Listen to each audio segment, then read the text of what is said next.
Programang ito ay rated SPG. Striktong patnubay at gabay ng magulang ang kailangan. Maaaring may masiselang tema, lengguwahe, karahasan, sexual, horror o droga na hindi angkop sa mga bata.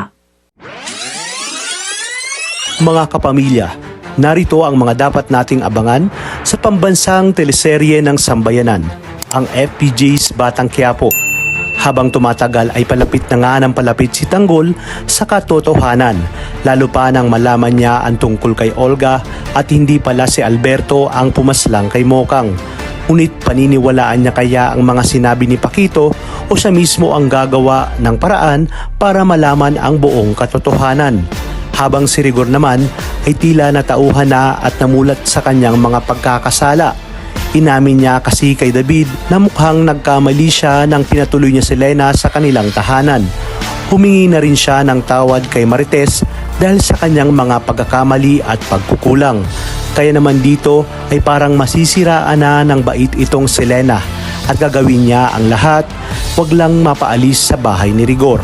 Sa kabilang banda, ibinalita na nga ni Marcelo kay Senyor Facundo na nakausap niya na si Tanggol at malapit niya na itong mapapayag sa kanyang alok na sumama sa grupo nila.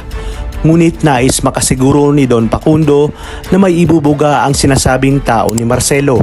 Ayon kay Senyor, kilala umano ni Marcelo ang taong susukat sa galing ni Tanggol.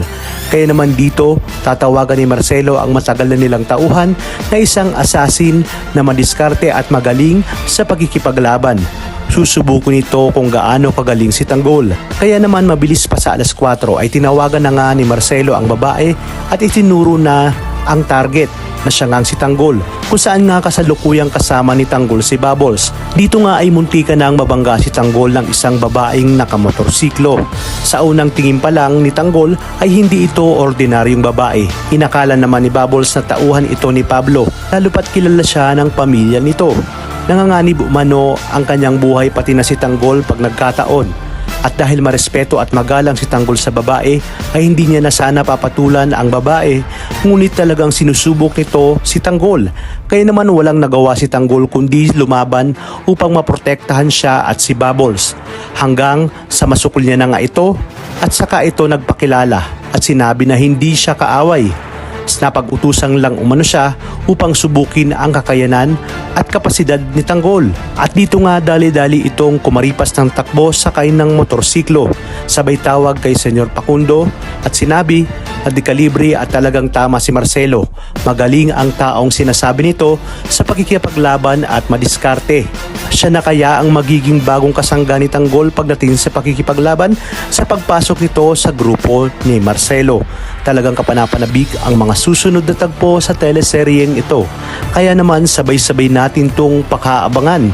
At kung bago ka pa lamang sa akin channel, sana'y huwag kalimutang mag-like at subscribe. Pindutin ang notification bell para updated kayo palagi. Maraming salamat sa inyong panunood at hanggang sa muli, kapamilya.